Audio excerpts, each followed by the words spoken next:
Good morning, HTM. I hope that you're ready for another exciting ecotourism class. Today we're going to be covering Chapter 8, Operationalizing Sustainable Tourism. In the experience economy, customers pay to enjoy a series of memorable events that engage them in a personal way and create feelings of pleasure. It is not hard to see the relevance for leisure travel, and this sets the tone for how to design tourism for successful sustainability outcomes. It reminds us not to neglect consumer expectations and desires as a key factor in designing successful, sustainable tourism experiences. We'll cover this by considering who are green tourists and what are they looking for in their tourism experience. This is all part of understanding the co-created experience. Research has found evidence that mainstream tourism markets are also concerned with energy efficiency, renewable energy, and carbon offsets, recycling, using local produce, waste management, and other green initiatives. So we can assume that there is a benefit to focusing on the future wants and latent needs of this emerging market as a way of introducing them to sustainability and its operationalization in tourism. The co-creation of value through experiences depends on the presence of three dimensions: personalization, where you're meeting individual preferences or needs; engagement, a sense of involvement or identification with the offerings; and finally, co-production, whereby the customer is actively involved in forming the product. The process of personalization that allows individuals to co-create their experiences fosters maximum meaning and satisfaction for the tourist. Such co-created activities can contribute positively to sustainability by involving guest participation, which stimulates positive experiences. However, such approaches are not common in mainstream tourism, which has been slow to design their experiences around value propositions that embrace sustainability. Service dominant logic embraces concepts of the value in use and co-creation of value, rather than the value in exchange and embedded value. The latter is characteristics of a goods dominant approach, which is arguably still the dominant paradigm in tourism value creation. As you'll notice on the table on the next page, it will show the transition from a goods or products dominant logic to a service dominant logic. As we can see on the left, the goods dominant logic concepts are listed there for you as we slowly transition going towards the right towards the service dominant logic concepts. The key is that we transition from features and attributes, such as a pool at your hotel, to a benefit, relaxing and a fun environment, to a solution, help you de-stress and make the most of your holiday. Now that first is value added. Here it is for you to enjoy. The second provides the means for the guest to actively participate, while the latter is curious about what the guest might enjoy and personalizes it to recommendations that will suit the guest's needs and wants. To help us think about how to transition to a service dominant logic, there are 10 fundamental premises here presented by Lausch and Vargo. Now, some of these are easier to intuitively grasp than others, such as the 6th, 7th, 8th, and 10th fundamental premises should require little explanation. The tourism provider sets the scene for the value to be created, and the tourist determines the actual value that arises from those experiences at the tourism location. The other premises are perhaps not quite so obvious and may need a little more explanation. The first premise originated from the idea that it is the application of specialized skill and knowledge that is the fundamental unit of exchange in services. My ability to show you around, connect you to the place through stories and interpretation, navigate the local geography as well as cultures to keep you safe and look after your basic needs, form the basis of exchange in tourism's service dominant logic. That second premise, an indirect exchange masks the fundamental basis of exchange, speaks to the nature of the tourism supply chain or value chain. The end product of tourism is delivered through complex combination of goods, money, institutions, and so forth, so that it is service nature might not always be apparent. An example of this premise combined with the third premise, goods are a distribution mechanism for service provision, is apparent in volunteer tourism. It always strikes me as interesting that volunteer tourists who pay a third-party provider to organize their trip later question why they paid so much when they could have paid the actual host volunteering organization so much less and organized the trip themselves. This relates to these two premises. They are paying for a curated and verified list of projects, branded and packaged, with the reassurance of a known contact point and a registered organization that can be held accountable if anything goes wrong. They are not simply being upsold as noted, bed and meals at a host volunteering organization. The goods are being used in a business complex models web are of primarily providers concerned to with value create the creation experience and value capturing for The businesses fourth premise, and their clients. And this is where we operant want to resources include are the fundamental sustainability source of considerations competitive so that they advantage become a core is a part little more of the complex. value creation process. As with the first fundamental business models foundational can be viewed from principle, two distinct, it arose but out of the idea that interrelated angles. knowledge is As the an fundamental object, source the of a business model competitive focuses on a advantage, firm's an attributes operant that can resource be directly that acts measured on other and resources. or observed. As a cognitive Is therefore the schema, skills and knowledge it of the captures employees, the way the that tourism businesses firm's think resources that and act talk upon about their other types value. of resources. In contrast with the business to model create as an this object, competitive the advantage. business model as a schema allows The us to fifth think premise, of it all as economies are something that service is economies, malleable, refers and to which the can either ideas guide that or impede essentially action everything and boils down decision-making. to a service. The later approach is Now, encouraged where the goal increasingly is to apparent allow through for specialization much more and flexible outsourcing. approaches to The value ninth creation that premise, can lead to all social and innovation economic in tourism. actors are resource One integrators. key aspect Also of any refers successful to the business value model supply chain is the focus or on the networks integration required to of deliver a activities that tourism create experience. and capture value. The trick An here integrated is approach to use the captures service all the dominant logic complex model interactions to build between all sustainability stakeholders, into the value both created producers through and the service consumers, dominant logic that play a within part in the experience co-creating the itself. final business unit. Using a traditional model approaches deliberately that look considers at both how the value that is a created customer derives and from the captured business within a offerings, business can and the therefore be value useful that the to supply chain is understand where able to and capture, how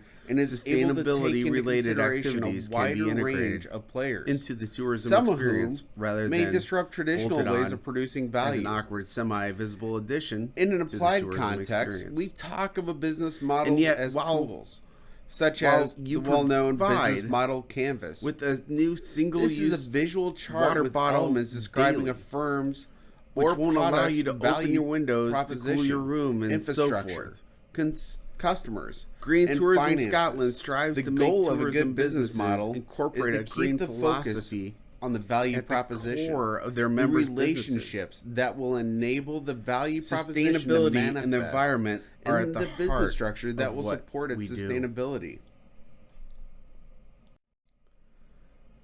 And this table here describes the business model canvas as a social enterprise in, for instance, Fiji, right? That aims to empower local village women by giving them employment as stand-up paddle tour guides. The value proposition is to offer an active and cultural activity to resort guests. So, in key partners for this new tourism business model, it would be resorts, villages, Blue Planet, suppliers, banks, insurers, hotel associations. Under key activities, we would list something like board sales to resorts, right? Tours led by village ladies and things such as that, retreats for women. Under key resources, it would be the Fiji Women in Business Mentoring Group, Blue Planet boards, certification agencies, things as that. Value propositions, doing something fun, active, healthy, that gives an insight into the local culture and supports local communities, empowers women using recognized brands for its products and activities. As you can see on page 192, it fills it all out, where you can dive deeper into the customer relationships, the channels, the customer segments, the cost structure, and the revenue extremes. Don't forget that you can use the QR code to test yourself and dive even deeper into this subject. If you look at page 193, you'll read about Crystal Creek Meadows and the case study integrating sustainability into the business model. Crystal Creek Meadows is a hospitality business offering rural tourism in Kangaroo Valley that is near Sydney in New South Wales in Australia. The business can accommodate up to 14 people a night, spread across 4 self-catered cottages on a 16-acre property. The cottages are rated 4.5 star. The business is not currently marketed as an eco business. Instead, customers are mainly attracted by the rural setting. Interior comforts, children activities, the day spa services, and the self-catering facilities. The cottages and other buildings are between 10 to 30 years old, using timber frames and boards. Energy mix is electricity, gas, and firewood. Rainwater is harvested on each cottage using a 2,200-liter tank. More and more sustainability-oriented features have been added over the last decade, such as solar panel systems and a switch to green energy, a carbon offset program by planting local trees, as well as operational plans to minimize their carbon emissions and those of their suppliers. And finally, getting certified in ecotourism and climate action. The first step in a signature strength approach is to identify whether guests who were more receptive to pro-environmental messages and behaviors displayed certain signature strengths through a strengths spotting exercise. And sure enough, tourists who displayed character strengths were more likely to report engaging in pro-environmental behaviors or hold pro-environmental attitudes. They expect more information about the environmental impacts of their stay and are more willing to make small behavioral changes during their stay to help the environment. For example, they search for opportunities to be involved in conservation while being on holiday, access to local fresh produce, donating to wildlife conservation, examining their carbon footprint, having their room cleaned with eco-friendly products, and having electricity used in the room powered by solar panels. They are also more likely to rate the responsibility for dealing with environmental impacts of a holiday as resting with the individual rather than external agents. Even more interestingly, this approach uncovered findings that were not known to us prior. Chapter 6, for instance, introduced us to the issue of the knowledge attitude behavior gap, an issue that we still try to overcome by filling the gap with more knowledge through information. It's true that among the signature strengths are curiosity and judgment.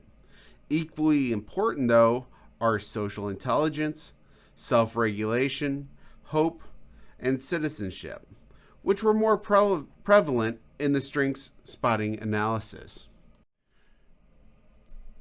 Feel free to take a minute and complete the character strength survey on viacharacter.org. As you can notice here, we have some examples of signature strengths. Which one belongs to you?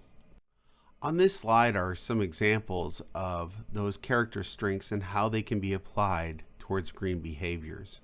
Feel free to pause this slideshow now and read these over in more depth.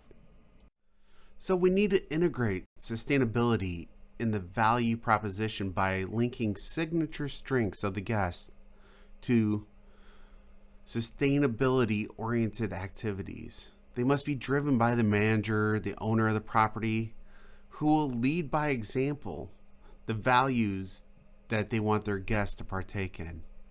It relies on positive, well-being focused approaches, co-creating value with the guests through personalized, engaging experiences. It needs to use benchmarking and indicators and feedback to involve the guest in the process. Here is an example of how Crystal Creek Meadows would introduce the concept to the guests.